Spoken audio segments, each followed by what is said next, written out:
Welcome to my YouTube channel എന്റെ വഴികൾ. ഏവർക്കും എന്റെ വഴികളിലേക്ക് സ്വാഗതം. ഇനിയും എന്റെ ചാനൽ സബ്സ്ക്രൈബ് ചെയ്യാത്തവർ സബ്സ്ക്രൈബ് ചെയ്യുക, എന്റെ വീഡിയോ ഇഷ്ടമായി ലൈക്ക് ചെയ്യുക, തുടർന്നും എന്റെ വീഡിയോകൾ ലഭിക്കുന്നതിന് വേണ്ടി ബെല്ലൈക്കൺ അമർത്തുക.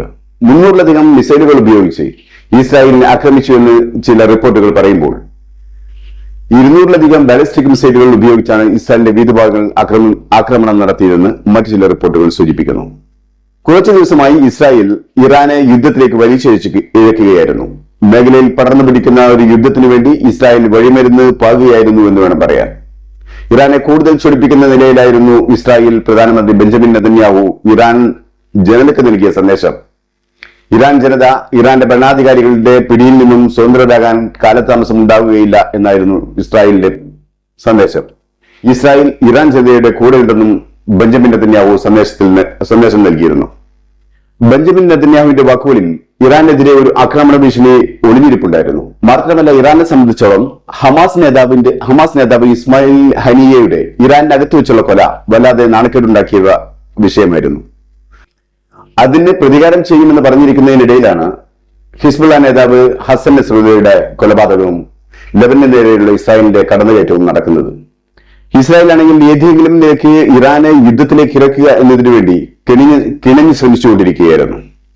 ഇന്നലെ രാവിലെ മുതൽ അമേരിക്കയുടെ ഇന്റലിജൻസ് വൃത്തങ്ങൾ ഇറാൻ ഇസ്രായേലിനെ ആക്രമിക്കുമെന്ന് മുന്നറിയിപ്പ് നൽകിയിരുന്നതാണ്. അതുകൊണ്ട് തന്നെ രാത്രിയിൽ ഇറാന്റെ ആക്രമണം ഉണ്ടായ അതേ നിമിഷം തന്നെ ഇസ്രായേലികൾക്ക് ബങ്കറുകളിൽ ഒളിക്കുന്നതിന് കൂടുതൽ എളുപ്പമായി. മണിക്കൂറുകളോളം ആളുകൾ ബങ്കറുകളിൽ ഒളിക്കേണ്ടി വന്നു എന്നതാണ് സത്യം. ഇപ്രാവശ്യം ഇറാൻ തൊടുത്ത മിസൈലുകളിൽ അധികവും ശക്തിയുള്ള ബാലിസ്റ്റിക് മിസൈലുകളായിരുന്നു. മേഖലയിൽ അമേരിക്കയുടെയും ബ്രിട്ടന്റെയും വ്യോമ പ്രതിരോധ സംവിധാനങ്ങൾ ഉണ്ടായിട്ടും പല ഇറാനിയൻ മിസൈലുകളും ടെലവീവിലും ഇസ്രായേലിന്റെ മറ്റു ഭാഗങ്ങളിലും പതിച്ചതായി നമുക്ക് കാണാം.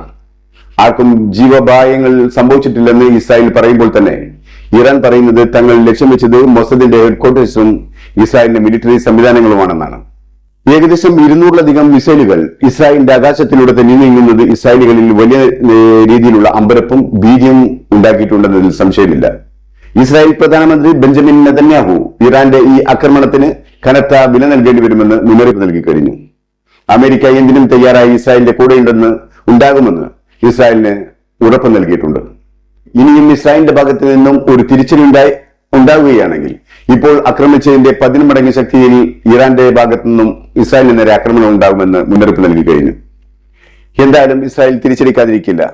അത് എപ്പോൾ എന്ന് മാത്രമേ ഇനി അറിയേണ്ടതുള്ളൂ. അതേസമയം ഇസ്രായേൽ 2 തോക്കുധാരികളുടെ ആക്രമണത്തിൽ 8 ഇസ്രായേലികൾ കൊല്ലപ്പെടുകയും നിരവധി പേർക്ക് പരിക്കേൽക്കുകയും ചെയ്തു. ഇസ്രായേലിന്റെ കൂടുതൽ സുരക്ഷിതത്വത്തിന് വേണ്ടി ഇസ്രായേൽ നടത്തുന്ന ആക്രമണങ്ങൾ ഇസ്രായേലിനെ കൂടുതൽ അസ്ഥിരപ്പെടുത്തുക മാത്രമാണ് ചെയ്യുന്നത്.